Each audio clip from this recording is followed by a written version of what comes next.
Se coloque de pé, pegue a sua Bíblia na sua mão. Abra a sua Bíblia comigo no livro dos Atos dos Apóstolos.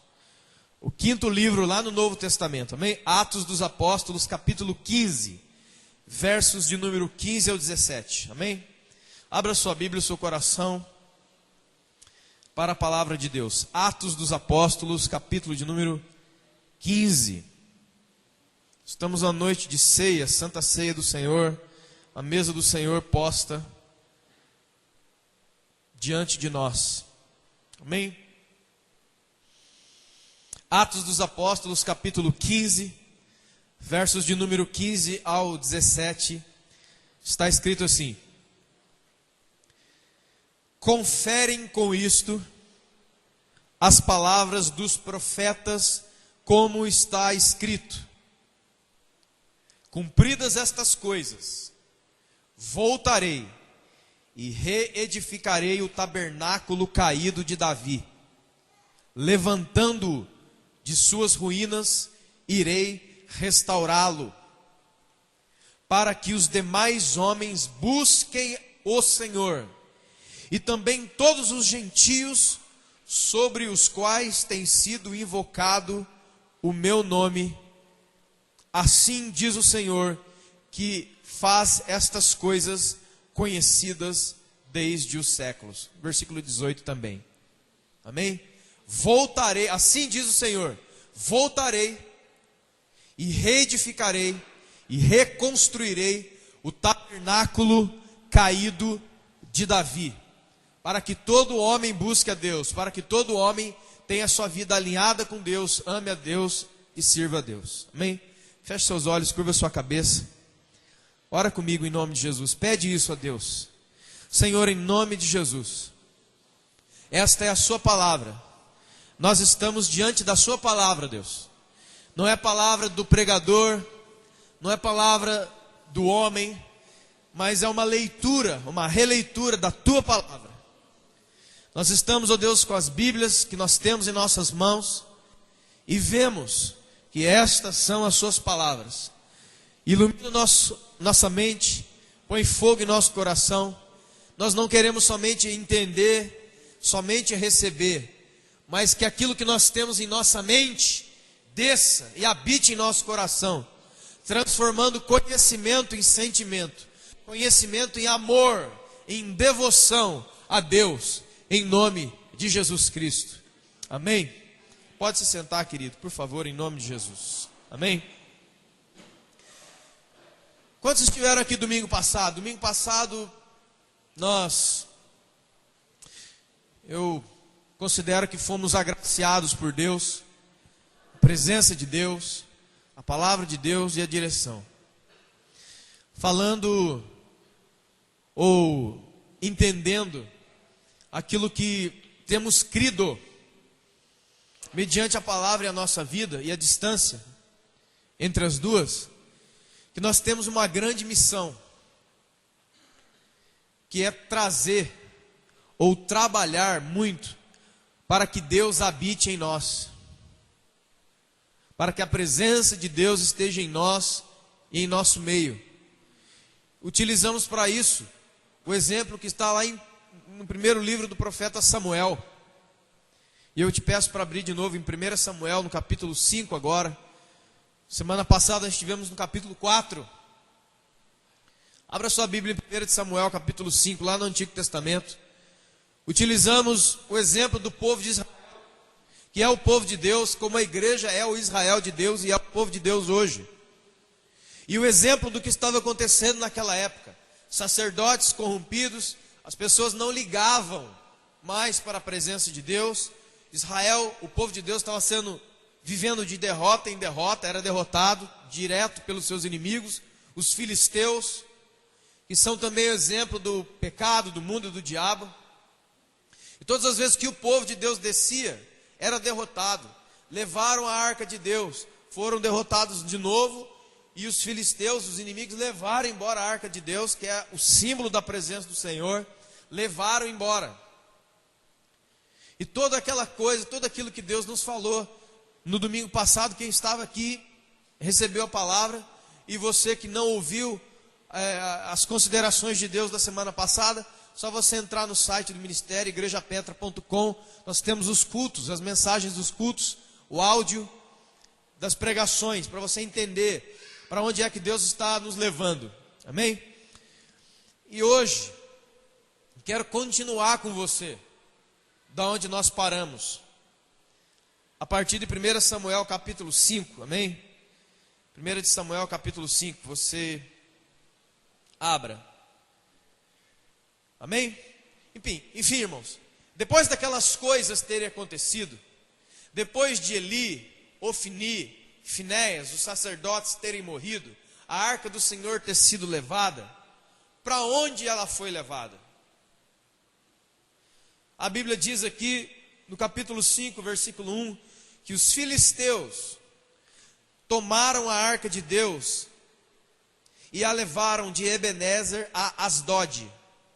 Tomaram os filisteus a arca de Deus e a colocaram no templo, na casa do deus Dagom.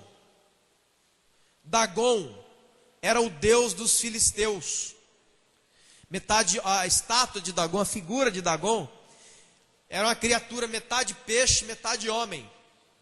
É um deus imundo, um deus falso, um demônio mesmo. Eles serviam aquela criatura lá.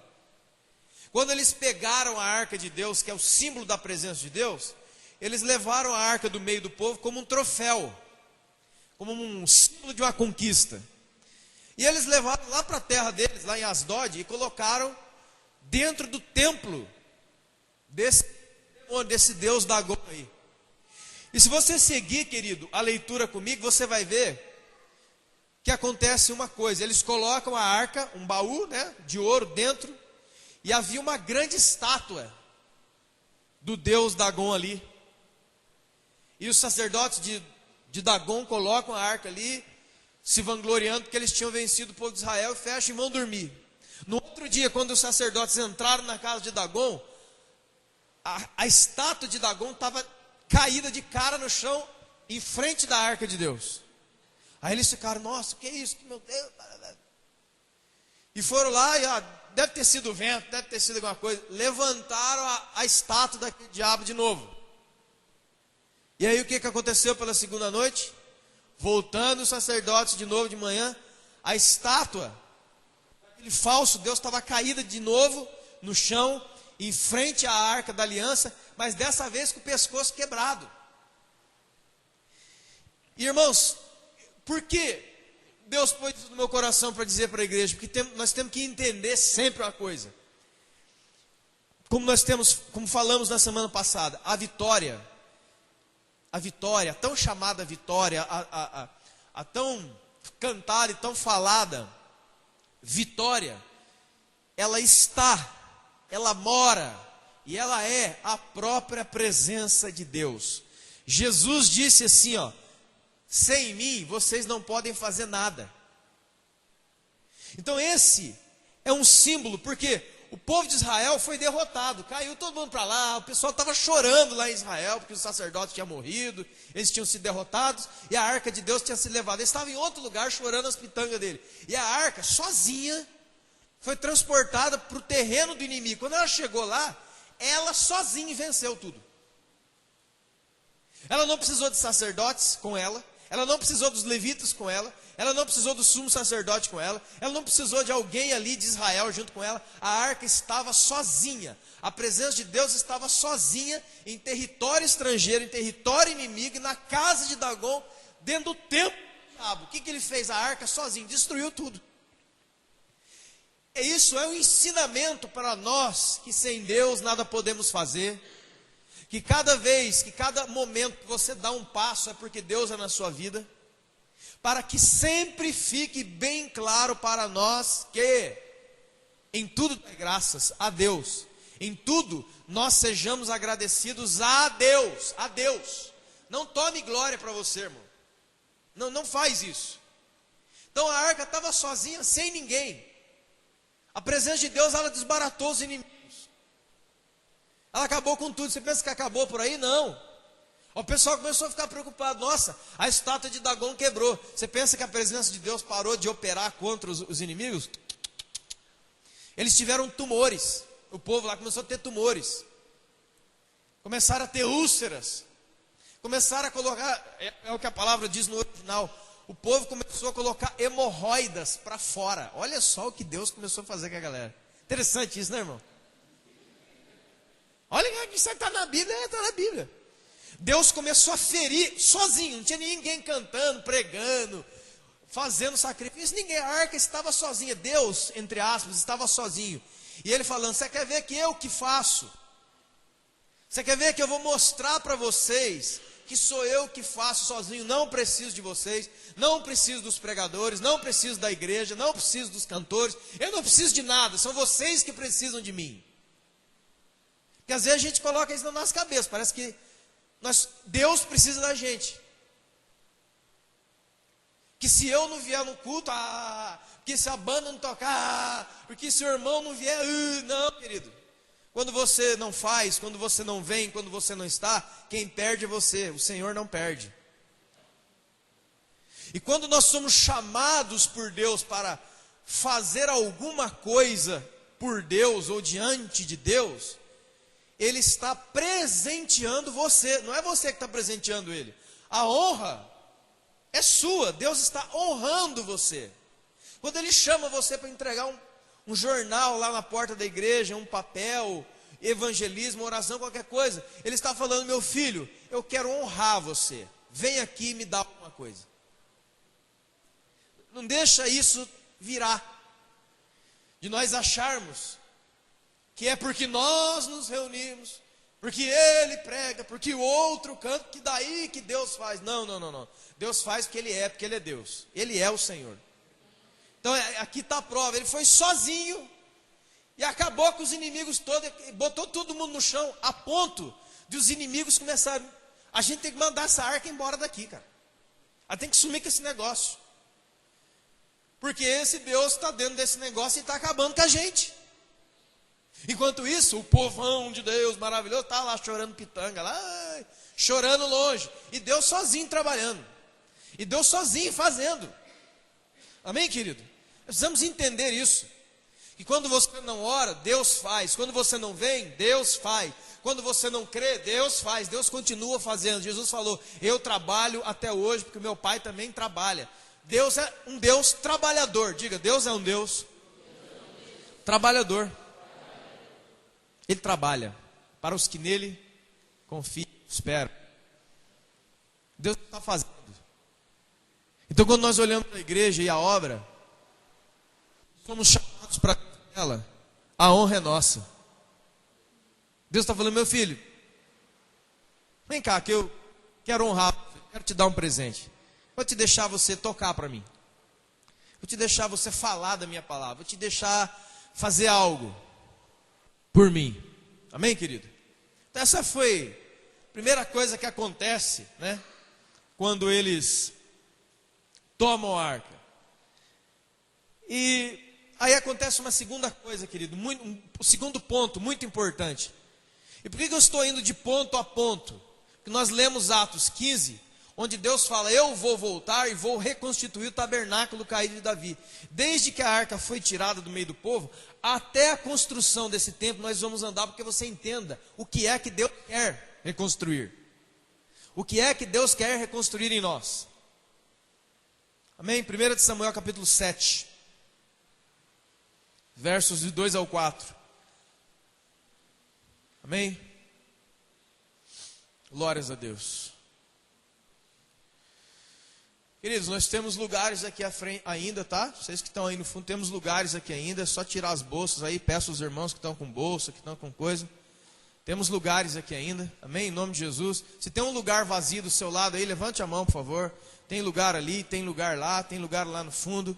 Se você está com algum espaço aí no meio, dá um salto para o lado, para os irmãos puderem se acomodar aí também, amém? Muito obrigado. 1 Samuel 7:2. Aconteceu que desde aquele dia a arca ficou em Kiriate Jearim, porque os filisteus falaram, vamos mandar essa arca embora daqui. Vamos mandar esse negócio embora daqui, devolve esse negócio, manda lá para o território de Israel de novo, porque enquanto esse negócio estiver aqui, Deus vai bater na gente.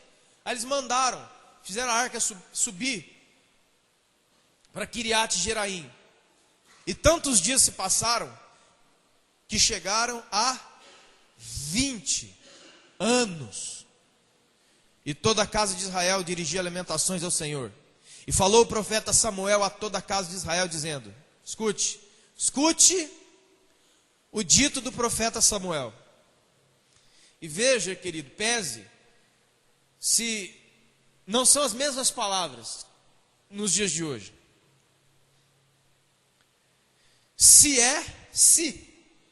Condição, se é de todo o vosso coração que voltais ao Senhor, ou seja, se é mesmo verdade que vocês querem Deus na vida de vocês, se é mesmo, tirem dentre vocês os deuses estranhos e os astarotes. Preparem o coração a Deus e sirvam a Ele só. E Ele vos livrará das mãos dos filisteus, seus inimigos. Então os filhos de Israel tiraram do meio de si, de dentre si, os Baalins e os Astarotes, e serviram só ao Senhor. Aqui, hoje, respondemos um questionamento da semana passada. O questionamento que foi feito pelo povo de Deus aos sacerdotes. Por que o Senhor nos feriu através dos filisteus? Por que Deus bateu na gente através dos filisteus? Pera. Deus bateu na gente, irmão. Hebreus capítulo 12. É um capítulo que você tem que conhecer. Que lá diz algo sobre Deus. Que Deus é pai. E como pai que ama, Ele corrige os filhos. Ele açoita os filhos. Deus permite que nós passemos por dores e dificuldades para que nós eliminemos dos nossos corações, das nossas vidas, tudo aquilo que não agrada a Ele, tudo aquilo que não é dele, e é a causa verdadeira das nossas derrotas. Que Ele quer de Deus, o maligno não lhe toca. Já falamos isso, está escrito na Escritura. Então por que sofremos, por que apanhamos e tal, aquela coisa? Por que somos derrotados? Por que não logramos êxito? Né? É que eu fui exortado hoje, tem que usar uma palavra melhor. Por que não logramos êxito? Por quê, queridos? Existe em nossos corações, Deus sabe, irmão, Deus conhece. Ao invés de a gente ficar tentando vencer inimigos e não sei o que, e transpor barreiras, vamos voltar e perguntar a Deus, por quê? E Deus vai dizer, sabe por quê? Que era lá atrás. Sabe por que vocês foram derrotados lá atrás? Porque já naquela época, no coração de vocês não eram inteiramente meus. Era eu e a Astarote. Astarote, né, vamos dizer assim, é um diabo daquela época lá. É um tipo de mulher de Baal. Era casado com outro capeta lá, né? Vamos dizer assim. Outro ser espiritual maligno. Melhor, de capeta não vou falar mais. Ser espiritual da maldade. Então, e como é que era o culto a Baal, os Baalins, né, que eles falam, e o culto a Astarote, por exemplo? Entre tantas coisas, era um culto regado a orgias sexuais. E olha, irmãos, nós já conversamos tanto sobre isso, que das coisas que Deus quer e precisa tratar em nós, e nós devemos deixar o Senhor fazer isso, são as questões relacionadas à nossa sexualidade, os nossos desejos, apetites e etc. Então quando Deus fala assim, olha, retira do meio de vocês a Astarote e o Baal, era o culto a eles junto ao culto a Deus. Ou seja, junto com servir a Deus, eu também servi os meus próprios apetites, seja eles quais forem. Eu dava vazão para isso. O povo está dando vazão. Não, é o Senhor. Sabe, é o retrato de muitas pessoas hoje. Ó, domingo é dia do culto. Aí está chegando a hora, 7 horas, você vai lá, toma um banho. Quem não tomou, tome em nome de Jesus. Põe a roupa, né? Faz uma cara de sério, dá um sei lá o quê. E aí você vem para a igreja adorar o Senhor. Tal. Acaba o culto, entra segunda-feira. Parece que Jesus não existe. A gente dá vazão para todos os nossos sentimentos e apetites, sejam eles quais forem. E aí o que acontece? Ou melhor, por acaso não é isto adorar outros deuses? Sim, é. Tem muita gente, querido, que já se livrou de estátuas que haviam na sua casa, mas está cheio de ídolos dentro do seu. Ezequiel já falava sobre isso, irmão. A idolatria do coração é a pior. E enquanto... Como eu sei que ainda tem idolatria dentro do meu coração? Fácil. O apóstolo Paulo falou do pendor da carne e o pendor do espírito. Você está inclinado para as coisas do espírito ou para as coisas da carne? Analise você mesmo. Inclusive hoje é o dia. Então Deus falou: vocês querem mesmo que eu volte, né? Vocês querem mesmo que Deus, santo, santo, santo, se entronize, vença por vocês e abençoe vocês de toda maneira? Sim, Senhor, nós queremos. Então tem uma coisa. É certo, irmãos, que nós vivemos da graça de Deus, de atos que o próprio Jesus fez, e Ele mesmo resolveu nele mesmo todas as coisas. Mas isso não significa que nós hoje não tenhamos que andar em conformidade à Escritura, à palavra. E essa é a questão de Deus que fala através de Samuel. Vocês querem Deus de volta, né? Mas peraí, gente. É Deus chegar e Deus olhar de novo e ir embora de novo. E nós sermos derrotados de novo. E lá naquela época já vimos que não adianta a arca estar aí. Nós vamos ser derrotados com a arca na mão, com a Bíblia na mão. Quantos podem entender o que eu estou dizendo? Cantando as músicas, seremos derrotados. Fazendo as orações, seremos derrotados. Todos já tiveram essa experiência, irmãos? Você está orando, você vem na igreja, aquela coisa toda, e você ainda sofre derrotas. E você não entende por quê. E muitos aí nessa hora entra outro ardil maligno, que é a murmuração. Deus não existe nada, Deus não sei o que, lá, e começa a dar tiro para cima. E ele não olha para ele. E Deus fala: meu filho, eu estou aqui, estou querendo fazer em você, através de você, estou querendo. Só que é o seguinte, dá uma olhada para a sua vida aí, você está cheio de tranqueira aí, rapaz. Tira essa tranqueira que eu vou operar. Tira o empecilho, tira os deuses, tira aquilo que você fica dividido entre eu e ele, tira isso que eu vou fazer. Amém, querido? Remove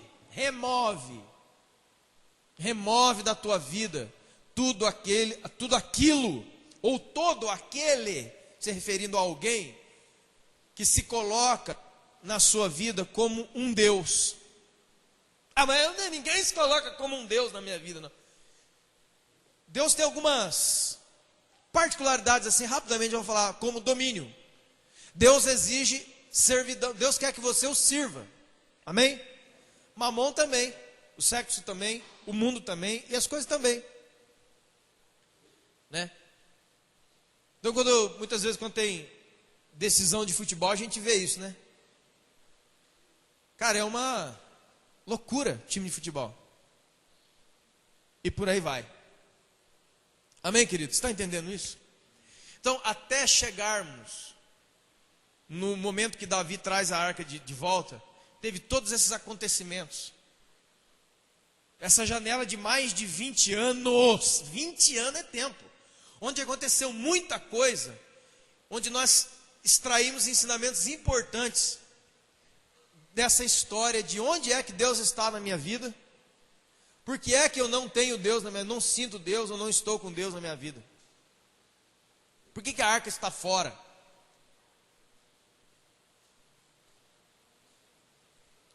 Enfim. Olha o versículo 5, irmãos. Versículo 5 de Samuel, capítulo 7, onde nós estamos aí.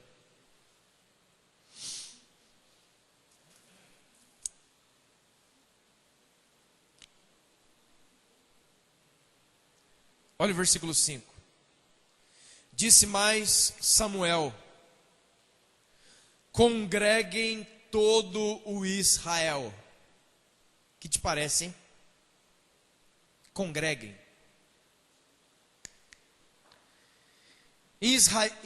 Congreguem todo o Israel em Mispa, e eu orarei por vocês ao Senhor. E congregaram-se em Mispa, e tiraram água, e derramaram perante o Senhor, e jejuaram.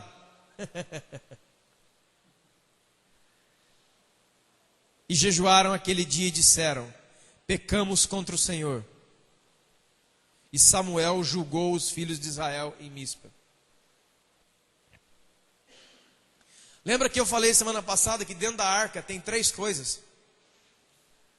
O bordão de Arão que floresceu, o pote de ouro com maná e as tábuas dos 10 mandamentos de Deus. Interessante.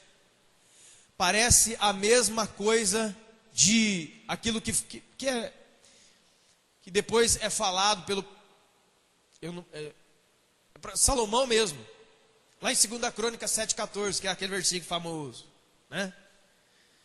2 Crônica 7,14. Se o meu povo, que se chama pelo meu nome, número 1, se humilhar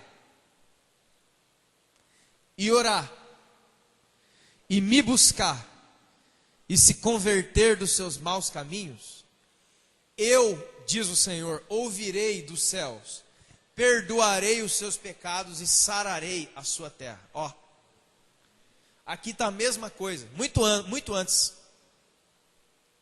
Olha o que Samuel fala: congrega o povo, ó, a congregação aqui, ora pelo povo, fala ao povo, institui jejum. E aqui tem que dar um parênteses. Embora a gente já tenha falado bastante sobre isso, é muito diferente os jejuns que têm sido propostos hoje do jejum que Deus quer. Leia lá Isaías para você ver. Você vai ver que o povo sempre jejuava. Mas o dia que perguntaram para Deus se Deus estava gostando, Deus falou: não estou. Porque jejum, eu não quero isso aí que vocês estão fazendo. Então, irmãos, para entendermos por que jejuamos? Por que eu tenho que jejuar? Essa pergunta já fizeram para Jesus. Por que jejuamos nós e os seus discípulos que estão contigo não jejuam? Talvez você está aqui na Petra, você é da Petra, e aí a gente vai começar e vamos colocar e instituir jejuns e tal para a igreja toda. Eu não quero, não. Não vou, não. O que é, irmãos? O que verdadeiramente significa quando você lê na Bíblia que eles jejuaram? O que é isso? Eu vou ficar esse dia sem comer. Deus já tinha dito lá em Isaías: por acaso esse é jejum aceitável a Deus? Que você ande de cabeça baixa, cara triste, falando para todo mundo que está com dor de barriga, dor de cabeça, tremendo. Ai, olha, estou até branco, ai, eu estou ficando pálido. Por quê, irmão? Estou jejuando muito. Palminha. Quando, irmãos, a essência que é o seguinte: quando tem jejum no meio da palavra, é o seguinte, que Deus queria mudança. Jejum não é, a essência do jejum não é ficar sem comer, isso é dieta, isso é regime. A essência do jejum é que quando nós nos abstemos de um alimento A, B, C, D, é que nós venhamos a olhar para a Escritura e olhar para nós e mudarmos. Deus diz lá em Isaías: olha, o meu jejum é que você perdoe, é que você dê comida para o pobre, é que você tire do meio de vós o dedo que acusa. Mudanças de caráter, de comportamento. O jejum, ele ajuda você. O jejum nele mesmo, ficar sem comer, não tem poder e nem significado nenhum. Se nós, nesse tempo onde jejuamos, nós estivermos olhando para nós e para Deus, e ouvindo a voz do Senhor, e vendo a Escritura, e descobrindo o quanto temos que mudar para servir e adorar a Deus. Amém, irmão? Você entendeu isso? Senão fica um negócio, Deus manda as pessoas pararem de comer. Não tem sentido isso. Mas quando você para e... É por isso que eu falei uma vez, não adianta jejuar lá no shopping pátio. Aí todo mundo senta lá no McDonald's, aí quer hambúrguer para todo mundo, aí meu pai. Aí você lá, você não vai comer? Não. Não come, rapaz, come negócio. Não. Mas o que aconteceu? Você não gosta? Não, é que eu...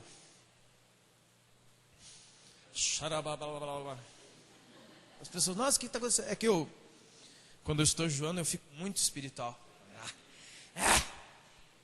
É nada, irmão, você quer jejuar? Deus está movendo você, faz direito. Jejum é humilhação, cara. É como diz, é além de rasgar vestes, é rasgar o coração. Sabe?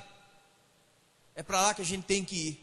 E foi falado isso. E Samuel julgou o povo. Sabe o que é isso?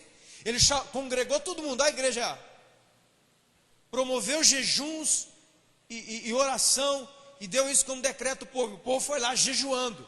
Eles estavam congregados em jejum. Ó. O pessoal já estava... E aí Samuel vem e começa a julgar o povo. O que te parece a palavra julgar? Ah, mas a Bíblia está escrito, não julgueis. É outro. Julgar aqui, irmãos, não é xingar os outros. As pessoas pensam que julgar é xingar. Julgar é proferir juízo. Então o que é Samuel julgava o povo? Ele começou a exortar o povo nos seus caminhos. E começou a chamar os líderes, e começou a chamar as pessoas, e falou assim, ó, vocês, eu, todos nós somos culpados disso. Nós estamos indo por esse caminho é errado, é para lá o caminho, e o povo está sendo tratado por Deus. E sabe o que aconteceu depois? Depois que aconteceu tudo isso, o povo foi julgado, os pecados foram perdoados, o povo voltou o coração a Deus. Logo na sequência diz que Israel vai novamente à guerra contra os filisteus. Só que, desta vez, Deus dá a vitória a eles. Ou seja, tudo isso, irmão, todo esse sofrimento, todos esses anos passados, mas por que Deus faz isto comigo? Talvez você já perguntou, por que estou sofrendo tanto? Por que Deus faz isso comigo? Então, para responder essa pergunta que não quer calar de muitos, por que Deus não muda isto em mim? Por que Deus não muda isso na minha vida? Número 1, a pergunta, você não deve direcionar a pergunta a Deus. Por que Deus não operou? Por que Deus não fez isso? Por que Deus não viu a minha causa? Por que Deus não arrumou? A pergunta é, número 1,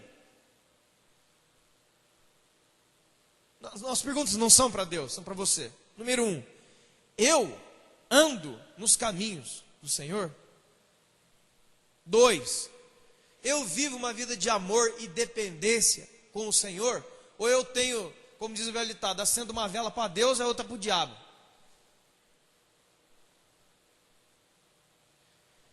Lá no livro do profeta Isaías tem uma coisa que eu gosto muito.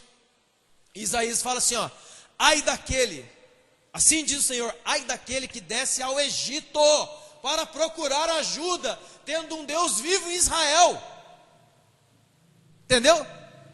Sabe o que é Egito? Egito é símbolo do mundo. E sabe o que é Israel? É o povo de Deus. Olha o que Deus manda o profeta dizer. Diz para o povo assim, ó, ai daquele que desce ao Egito, ou seja, vai procurar ajuda no mundo, com os recursos do mundo, com as coisas ímpias, sendo que você tem um Deus vivo. Mesma coisa que ele falou com respeito aos mortos. Com os mortos não se comunicará, porque você tem um Deus vivo. Deus está falando, fale comigo, rapaz. Tem que consultar morto, tem que consultar espírito da minha avó, que não tem espírito da sua avó, é demônio esse troço aí. E se você andar vendo a sua avó, sua bisavó na sua casa, pode repreender que vai aparecer rabo e chifre na véia. É demônio, não é sua avó não. Não é seu pai que morreu, não é sua tia, não é ninguém, é demônio. porque os mortos não voltam. Então essas coisas que estão aparecendo aí, não é a vovó, tio, lá, mas ele tem uma letra igual a do meu trisavô. É diabo, é demônio. E Deus falava: não quero que vocês falem com mortos, não quero que vocês busquem médiuns para falar com mortos, porque vocês têm um Deus vivo no meio de vocês. Pergunta: busquem a mim, eu responderei. Jeremias 33:3. Busque ao Senhor, buscai a Deus, e Ele vos responderá e vos anunciará coisas grandes e ocultas que você não sabe. Quer saber? Pergunta para Deus. Quer descobrir? Pergunte a Deus. Não corre para o Egito, não vai pedir ajuda no Egito. Essas eram as queixas de Deus. É Deus falando: eu quero ajudar vocês, eu quero ser o pai de vocês, eu quero estar na casa de vocês, eu quero trabalhar com vocês, eu quero dar felicidade a vocês. Como diz: bem sei que pensamentos tenho sobre vós, diz o Senhor, pensamentos de paz e não de mal, para te dar a vida que você deseja. Então me invocareis, passareis a orar a mim, e eu vos ouvirei, e serei achado de vós, diz o Senhor, e farei mudar a sua sorte. Ainda bem que eu assisti bastante aquele CD Preciso de Ti. Eu decorei de lá. Música é poderosa. Amém, querido? Você está entendendo isso? Continuando.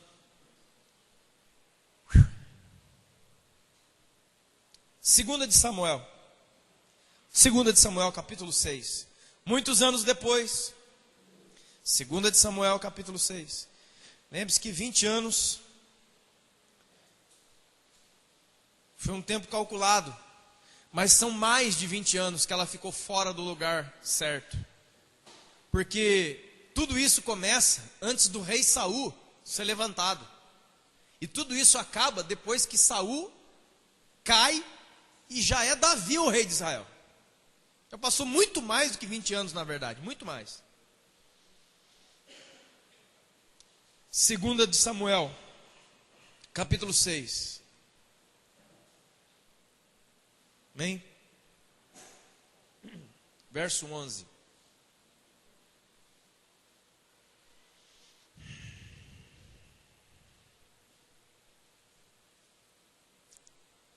Depois que a arca começa a transformar, antes da arca chegar no lugar onde ela deveria estar, fica na casa de um homem chamado Obed-Edom. Ela fica na casa dele 3 meses. E o Senhor abençoou toda a sua casa. Davi já tinha levantado os guerreiros. Davi já tinha ido lá buscar a arca. Mas antes de ela chegar em Jerusalém, ela para no meio do caminho e fica ainda 3 meses na casa de um homem chamado Obed-Edom. E quando a arca fica 3 meses na casa de um homem chamado Obed-Edom, o que é que está escrito aí? E o Senhor o abençoou ou prosperou. Eu acredito que nós devemos e faremos isso. Trazer a arca de Deus para o nosso coração.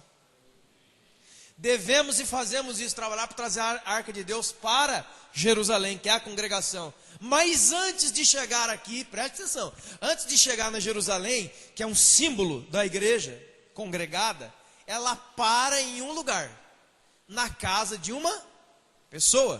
O que isso te parece? O que isso te parece, irmão?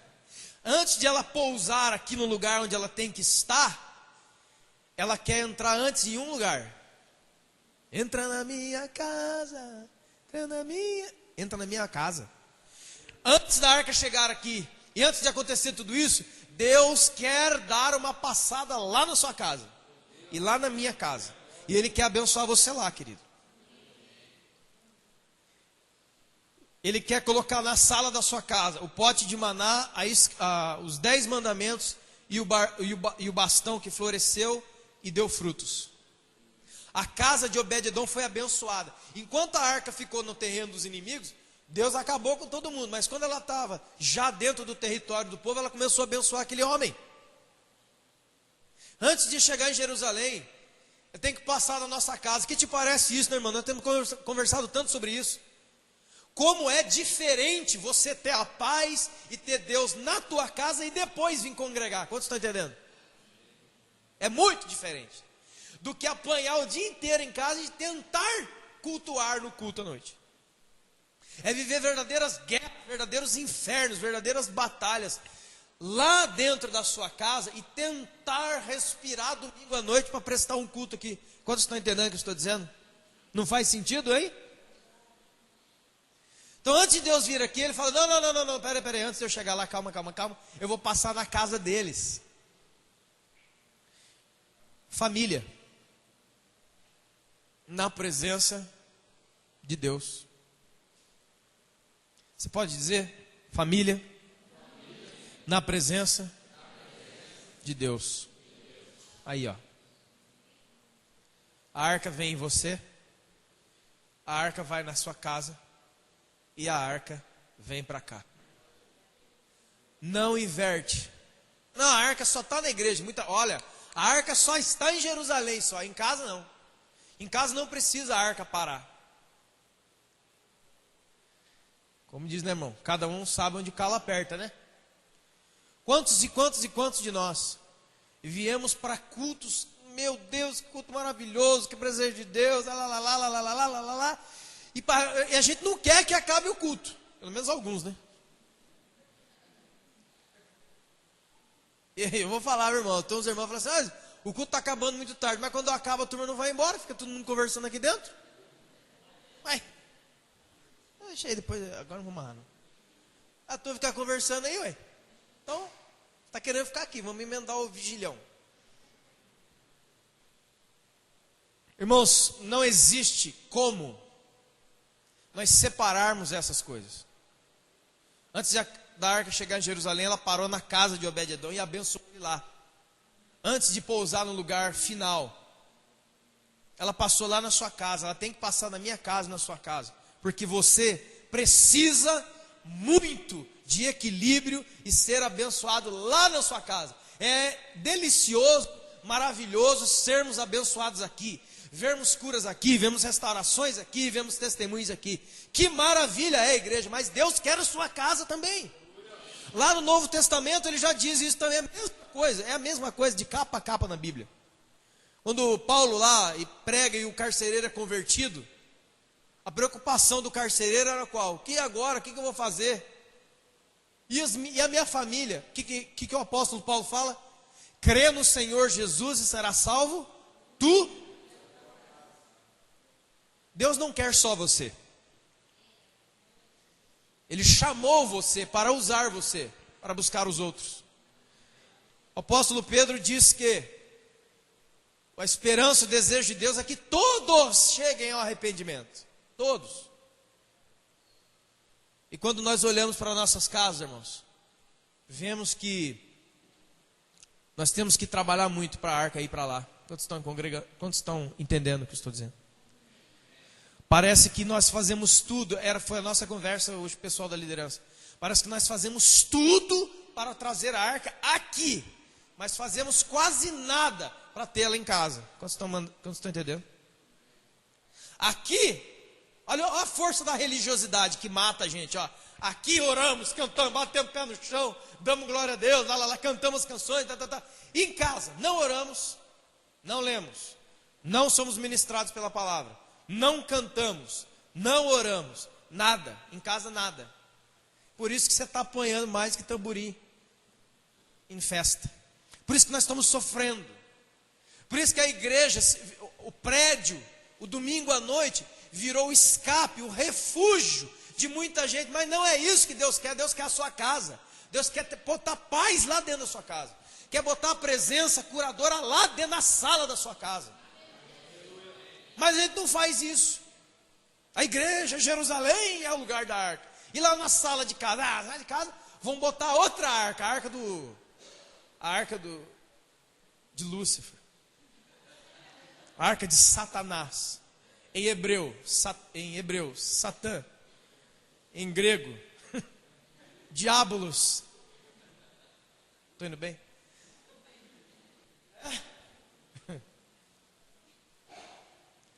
Qual que é o nome da outra arca que tem lá em casa?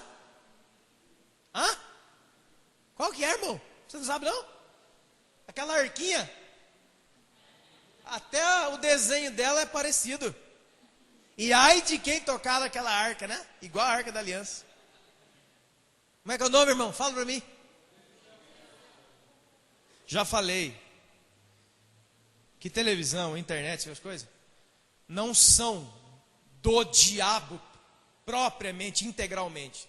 Mas infelizmente, por causa do mau uso, tem sido o veículo de ele entrar e estacionar com todas as carroças dele, cheio de estrume, dentro da tua casa. Você pode fazer um teste comigo. Se não der nada, você vem me falar. O seu dia de domingo, desde quando você acorda até você vir ao culto, se priva disso para você ver. Fique com a sua família e fique com Deus para você ver, e venha cultuar à noite para você ver a diferença. Agora passa o dia inteiro assistindo aquele esquenta, aquela mulher horrorosa, aquele bando de feiticeiro, aquela mistura. Você viu, irmão, esse programa é uma desgraça. É uma mistura onde crentes sentam com fulano, que senta com ciclano, e todo mundo bebe do mesmo copo. Cuidado com isso. Cuidado com isso. Deus, é só ler 2 de Coríntios capítulo 6. Não há comunhão entre crente e incrédulo, entre o que serve a Deus e o que não serve a Deus, entre o crente, entre Deus e Belial, entre o templo de Deus e os ídolos. Não vos ponheis em jugo desigual com os incrédulos. Está todo mundo lá bebendo. E aí, para nossa tristeza, quando vai crente lá, aí que tem que desligar mesmo, que aí piora. Que é apresentador, é cantor, até que é tudo o mesmo Deus, né? Não é?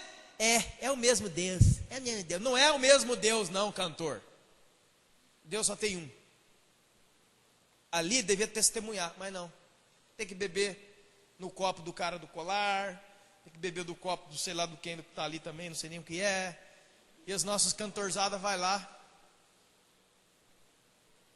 Porque porta aberta para o evangelho. Qual o evangelho? Não falou nada. Esse dia eu vi uma entrevista de um cara num programa, ele não falou uma vez o nome Jesus. Nenhuma. Amém. Deus julgará a todos, mas não é o que eu quero para mim e nem para vocês. Eu acho que a gente não. O apóstolo Paulo diz: eu não me envergonho do evangelho de Jesus Cristo. Não tem vergonha de dizer. Nossa, você é bobo, você é quadrado, você é isso aqui. Sou, como diz, melhor subir quadrado que descer redondo, né? Melhor não vou, não quero. Essa podia? Estou com assessor agora, para eu não pecar. Deus é bom. Olha, nem sei o que ia falar mais, tá vendo? Vocês me atrapalharam. O que eu estava falando?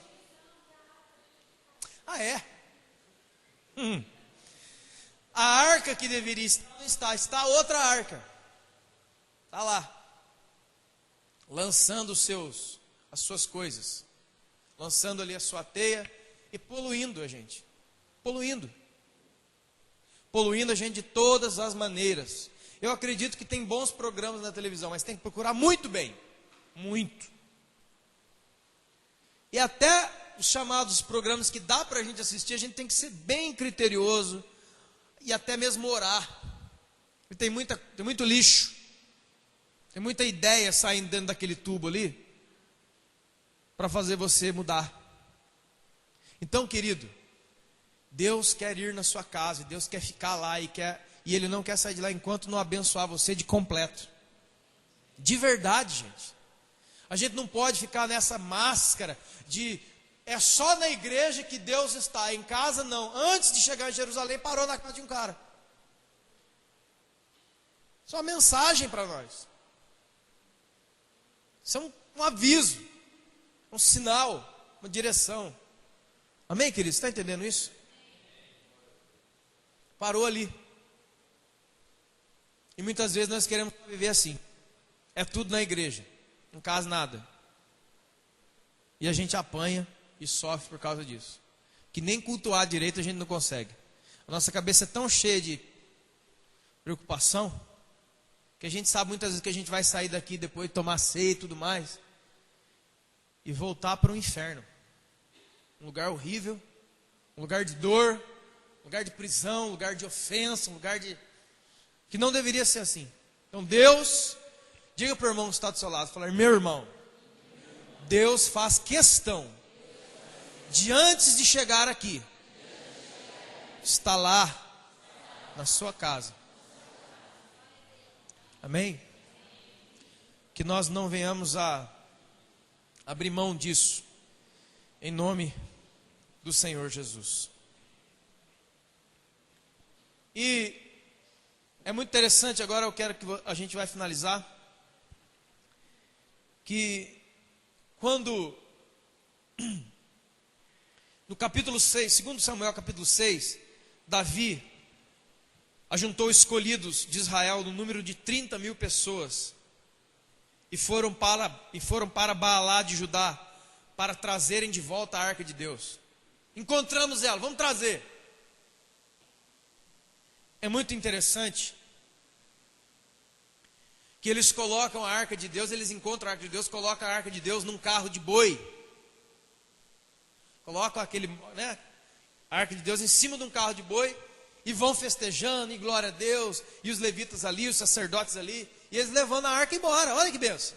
Só que no meio do caminho acontece uma outra coisa aqui, que num determinado momento roda, né? Mas você sabe que roda lá, né?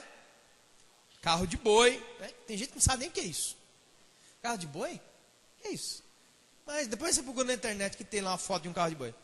O fato é que a roda da arca, do carro, bateu na pedra. E quando bateu na pedra, aquele carro de bois que levava a arca, ele pendeu para o lado e a arca escorregou e foi cair no chão. Quando a arca de Deus foi cair no chão, um dos homens de Davi, de bom coração, de boa vontade, de boa índole, com aquele zelo, foi lá e botou a mão na arca para ela não cair no chão. Olha que beleza. Só que Deus matou ele. Que é isso, cara? O cara queria fazer o bem. O cara estava de bom coração. Até Davi, a Bíblia diz que Davi ficou entristecido com isso aí. E sabe o que eu descobri, irmãos? Estudando e vendo um estudo do homem de Deus falando, eu achei muito interessante. Deus, principalmente naquela época, era um Deus de regras, e as regras serviam para ensinar sobre Jesus.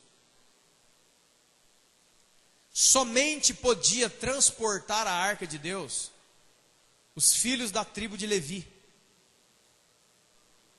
Com varais, a arca, ela tinha igual nas suas, eu não sei como chama, nas suas alças, ela tinha, não é alça não, mas na alça ela tinha argolas de ouro. Os levitas tinham que passar uma vara de madeira de acácia, por dentro daquelas argolas, e aí jogar nos ombros, e aí ir levando. Davi queria muito a presença de Deus. Mas vamos trazer, vamos buscar. Já encontrei, vamos pegar, vamos trazer de volta. Chegou lá, ai, está aqui a arca de Deus, vamos pegar. E trouxeram de qualquer jeito. Esqueceram da maneira que Deus tinha dito que Ele queria que fizesse.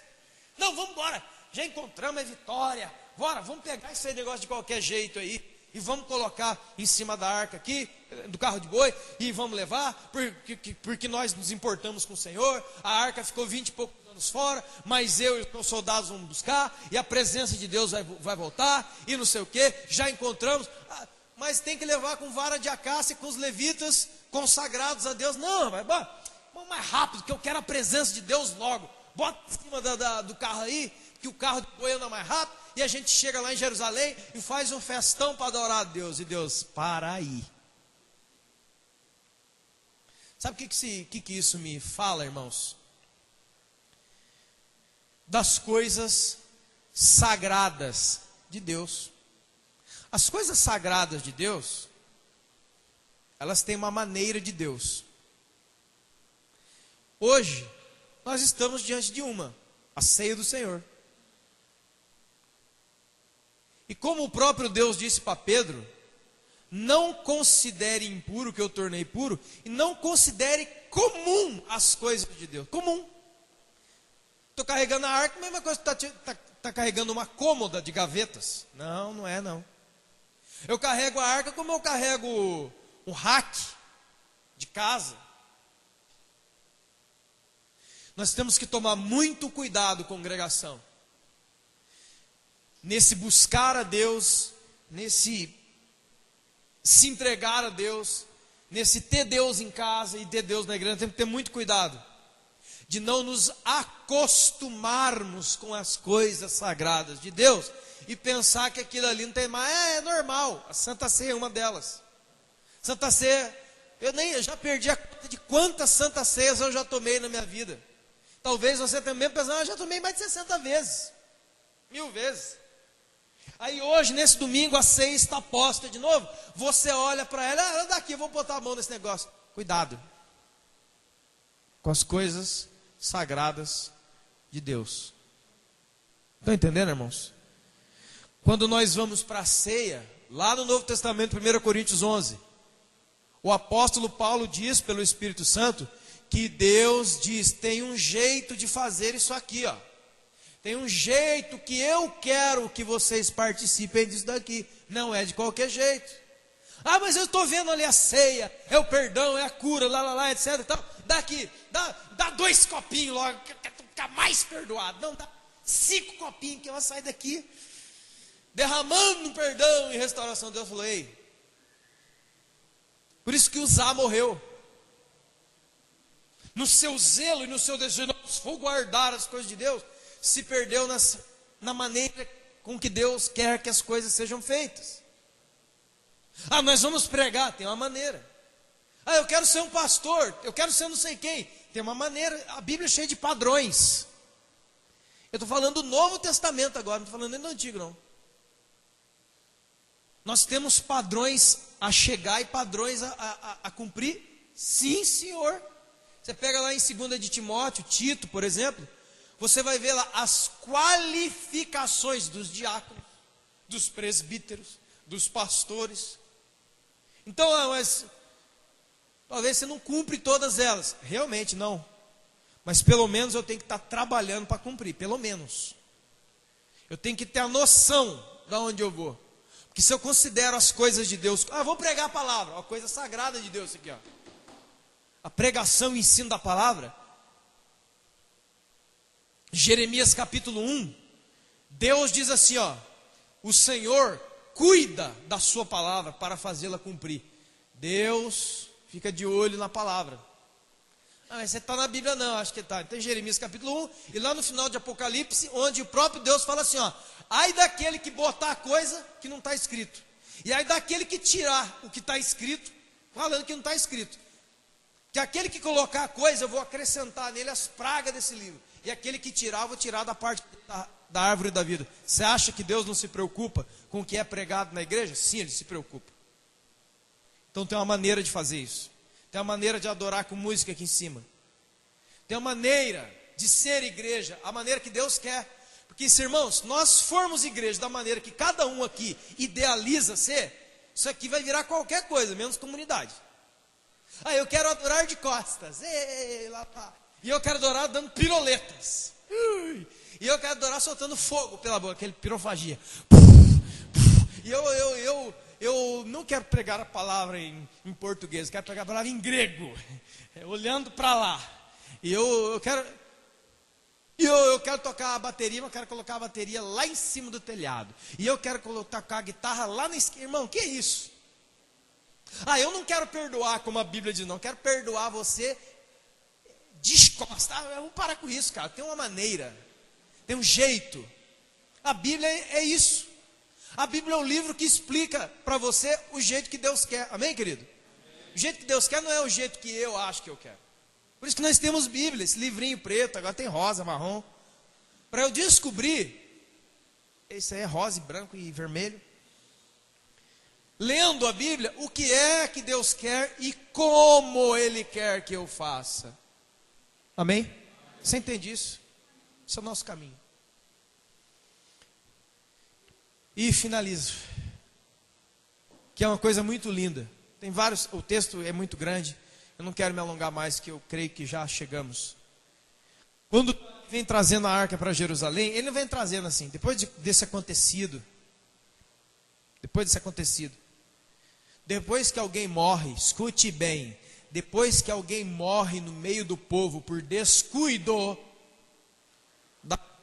triste, eles param, a arca fica lá na casa do irmão, e depois falam, agora nós vamos buscar. O que você acha que ele faz? Igual, eles pegam os levitas, chama os levitas, consagra os levitas, consagra os líderes, põe a arca aqui, levitas aqui, um grupo de cantores ali, outro grupo de levitas ali, grupo de salmistas, os guardas, não sei quem, a cada, eu não me lembro mais muito bem, depois você lê, não sei se é 6 ou 7 passos, eles com 6, a cada 6 passos, eles paravam tudo e sacrificavam o Senhor. Irmão, você tem ideia?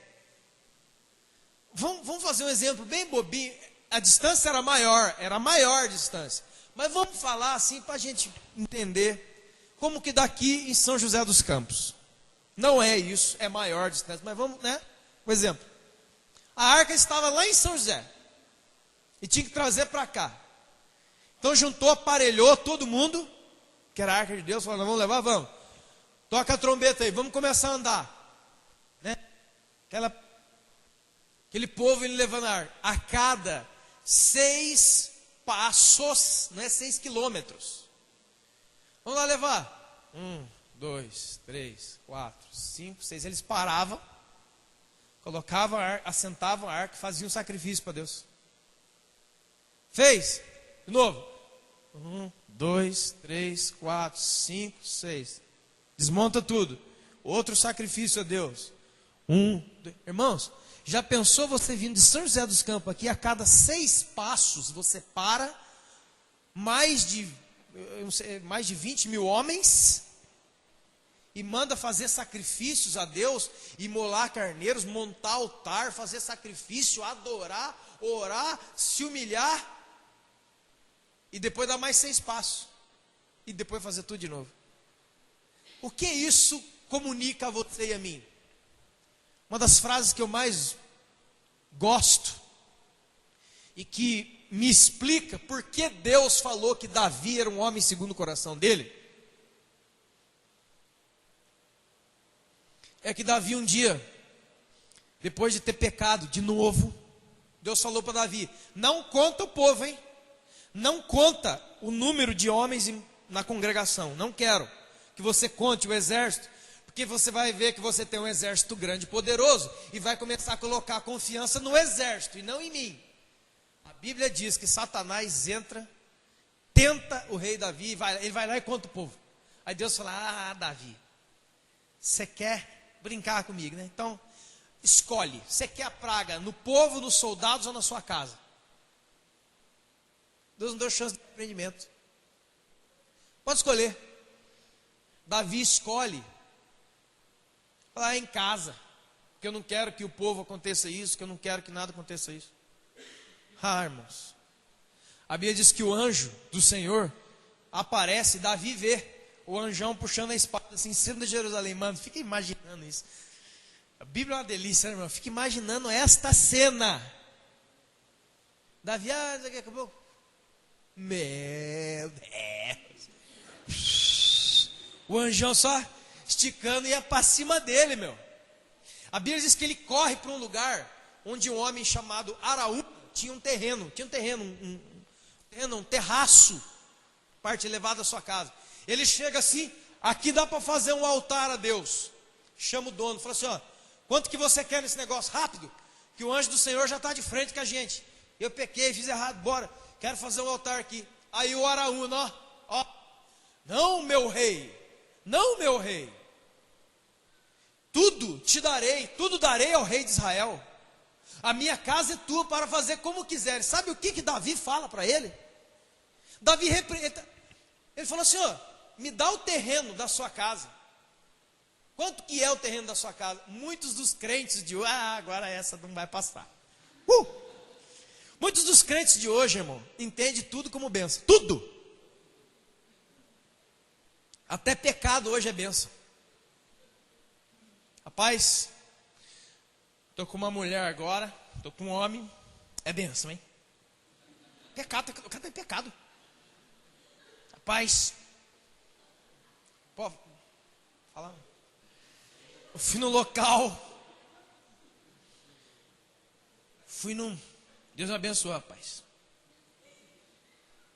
O cara está falando em pecado, né? O cara está falando em pecado, irmãos. Ele está pecando, falando, nossa, agora Deus me abençoou, rapaz. Com essa mulher, com esse homem, Deus me abençoou com esse dinheiro, é mesmo, é? De onde veio com esse dinheiro? Ah, rapaz, era traficante aí, deu para mim, falou que era oferta. Peguei, né, de Deus. Aleluia. Que nem uma mulher aí, na nação brasileira, que estava fazendo filmes pornográficos, e falou que não tinha problema nenhum ser cristão e fazer filmes pornográficos, porque trabalho é separado de vida espiritual. E para botar a cereja no bolo, porque você pensa que chutou aquilo, não chutou, irmão, tem que sair o dedo fora. Ela disse a seguinte coisa, me lembro disso aí.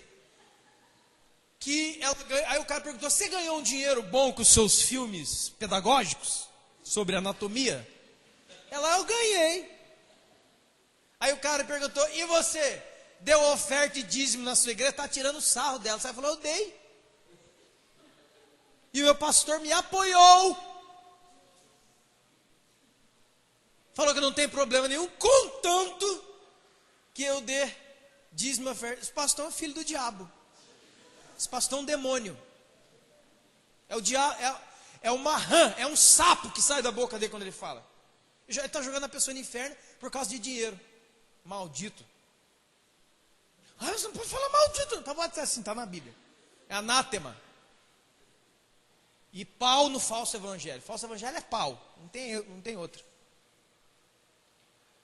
Davi falou assim: eu não oferecerei a Deus algo que não me custe nada.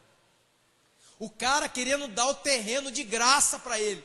Se ele pegasse o terreno de graça, o sacrifício não seria válido. Aquilo que talvez está parecendo bênção, rapaz, de graça, tudo de graça, é a maldição que vai anular, irmãos, muitas coisas espirituais da sua vida. Acorda, a gente tem que se mover em discernimento e na palavra. Por isso que é importante conhecer a Bíblia e orar e conversar com Jesus.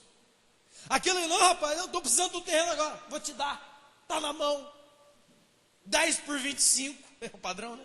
Pode pegar, é aqui, pode montar o altar aí, pode de graça, meu rei, ó tal. Davi falou, não, você está me enganando, tem alguma coisa estranha nisso aí. Eu não vou oferecer ao meu Deus algo que não me custe nada. O que te parece isso?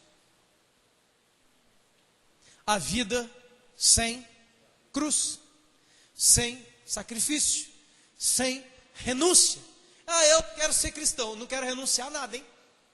Quero Jesus, mas quero continuar exatamente igual como eu sempre fui. Você perdeu. Deus exige tudo. Deus, ele quer comprar você. Até Jesus, para salvar você, teve que pagar o preço do seu. Não teve? E aí encerro dizendo que por valoroso e precioso preço, por altíssimo preço, nós fomos comprados, a saber, pelo precioso sangue de Jesus. E quando finalmente a arca chegou em Jerusalém, Davi colocou ela no pátio e fez uma tendinha, e ela ficou no meio do povo. E aí, depois de muitos e muitos anos, 1000 e poucos anos, Lucas escreve em Atos a profecia que Deus vai voltar e vai restabelecer o tabernáculo caído de Davi, aquela tendinha onde finalmente a arca parou. Depois construíram o templo de Salomão, Mas em nenhum lugar da Escritura, na Nova Aliança, você vê Deus falando, eu vou reconstruir o templo. Ele não fala isso. Eu vou construir o tabernáculo caído de Davi. Aquela tendinha de pano que ficou no meio do povo, onde eu repousei um dia e todos tinham acesso a mim. Todos tinham acesso à minha presença. Não era só um sumo sacerdote, uma vez por ano, aquela coisa. Todos tinham acesso a mim. Sabe, é a igreja. É o hoje. É o Jesus que rasga do alto a baixo o véu e fala, você agora também pode entrar na minha presença. Você aí fraco, você aí forte, você sabe tudo ou você sabe nada. Todo ser humano agora pode entrar na presença de Deus, debaixo do sangue de Jesus e pelo novo e vivo caminho todos podemos entrar naquele lugar que antigamente somente um homem especial e muito especial poderia entrar, o sumo sacerdote. Sem sangue nas mãos, ele não poderia entrar. O sangue já está nas mãos de Jesus, na mão de Deus. O sangue já está na mão de Deus, e não foi o seu, foi o de Jesus. E nós podemos andar debaixo do sacrifício dele, no novo e vivo caminho, no véu, que era a sua própria carne de Jesus que foi rasgada, porque ele ama tanto você. Ele quer estar em você, ele quer estar em sua casa, e ele quer estar na igreja. Se coloque de pé em nome de Jesus. E dê um aplauso bem forte ao Senhor.